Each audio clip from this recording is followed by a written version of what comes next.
नमस्कार मित्रांनो, मी प्रफुल्ल एज्युकेट भारत या यूट्यूब चॅनलमध्ये आपल्या सर्वांचं स्वागत आहे। मित्रांनो, आज मी आपणास अशा ठिकाणी घेऊन जातो आहे की जे एक अत्यंत महत्त्वाचं अचीवमेंट आहे। आपणास माहीतच आहे की गडचिरोली जिल्हा हा महाराष्ट्रातील अति पूर्वेकडचा जिल्हा आहे। अत्यंत मागास, दुर्गम आणि नक्षलग्रस्त जिल्हा आहे आणि या जिल्ह्यामध्ये जवळपास उद्योग नाहीतच।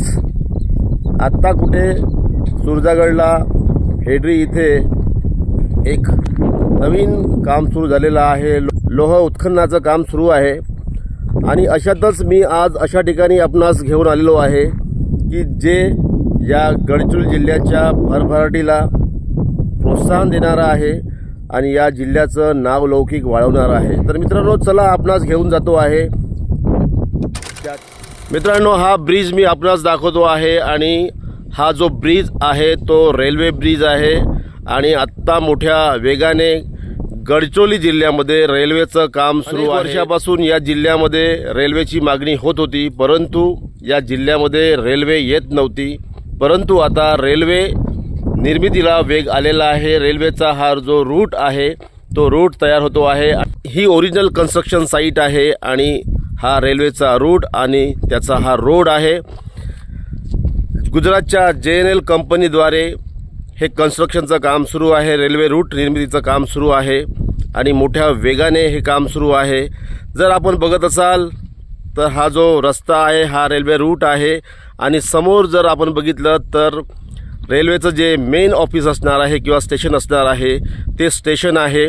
गडचिरोलीपासून जवळपास 2 किलोमीटर अंतरावर खरपुंडी या मार्गावर हे रेल्वे स्टेशन होत आहे आणि निश्चितच एक अभिमानाची बाब आहे आणि त्याचबरोबर एक प्रेरणा देणारी ही बाब आहे आणि गडचिरोली जिल्ह्याच्या विकासासाठी हा जो निर्णय आहे, ही जी रेल्वे लाईन आहे ही एक लाईफलाईन ठरणार आहे आणि या रेल्वेमुळे गडचिरोलीसारख्या अतिदुर्गम, नक्षलग्रस्त आणि त्याचबरोबर मागास जिल्ह्याच्या विकासामध्ये फार मोठी क्रांती होणार आहे। जवळपास आणखीन 2 वर्ष या रेल्वे निर्मितीला लागणार आहेत आणि जेव्हा ही रेल्वे होईल तेव्हा निश्चितच गडचिरोली ते वडसा अशा पद्धतीची ही रेल्वे असेल। मोठी रेल्वे असेल, मोठा ब्रॉडगेज मार्ग असेल आणि गडचिरोली ते वडसा अशा 2 मुख्य शहरांना जोडणारी ही रेल्वे असणार आहे। पुढे या रेल्वेचा आणखीन काय विकास होणार आहे हे निश्चितच पाहायला आपल्याला आवडेल। परंतु मित्रांनो, एक मोठा निर्णय झालेला आहे आणि या रेल्वेच्या निर्मितीसाठी ज्या लोकांनी, ज्या नेत्यांनी, ज्या कार्यकर्त्यांनी प्रयत्न केलेले सर्वांचे अभिनंदन करणे मला इथे आवश्यक वाटते। मित्रांनो, ही रेल्वे गडचिरोली जिल्ह्याच्या भरभराटीला नक्कीच मदत करणार आहे आणि गडचिरोली हे जे गाव आहे, गडचिरोली हा जो जिल्हा आहे, हा जिल्हा आता भविष्यामध्ये एक मोठा स्टील हब जिल्हा म्हणून ओळखला जाणार आहे। कारण गडचिरोली जिल्ह्यातील एटापल्ली तालुक्यातील सुरजागड या ठिकाणी म्हणजेच हेडरी या ठिकाणी लोह उत्खनन सुरू आहे आणि अतिउच्च क्वालिटीचा लोह खनिज त्या ठिकाणी उपलब्ध आहे आणि लॉयड्स या कंपनीच्या मार्फत हे उत्खनन सुरू आहे। आणखीन वेगवेगळ्या कंपनी या ठिकाणी येणार आहेत आणि या सर्व गोष्टींमुळे गडचिरोली जिल्हा स्टील हब म्हणून ओळखला जाणार आहे। मोठमोठ्या कंपनी आता गडचिरोली जिल्ह्यामध्ये येणार आहेत।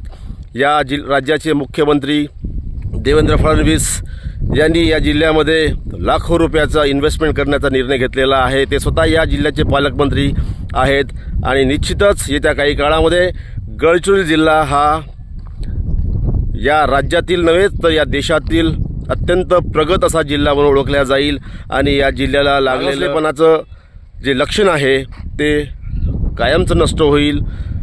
एज्युकेट भारतच्या माध्यमातून हा जो रेल्वे ट्रॅक आहे तो दाखवण्याचा मी आपणास प्रयत्न केलेला आहे। ते ब्रिज आहे, ब्रिजचं बांधकाम सुरू आहे आणि जर आपण मागे बघाल तर जवळपास 15 किलोमीटरचा हा जो परिसर आहे, या परिसरामध्ये हा ट्रॅक तयार करण्यात आलेला आहे। पुढचं काम सुरू व्हायचं आहे, ते पण लवकरच सुरू होईल। नवीन व्हिडिओसह नवीन माहितीसह तोपर्यंत सर्वांना माझ्या शुभेच्छा। मित्रांनो, एज्युकेट भारत या चॅनलला सबस्क्राईब करायला विसरू नका, कारण हे चॅनल आपल्या सर्वांना नवीन नवीन गोष्टींची माहिती करून देण्यासाठी प्रयत्न करत आहे। तर चला, थँक्यू सो मच।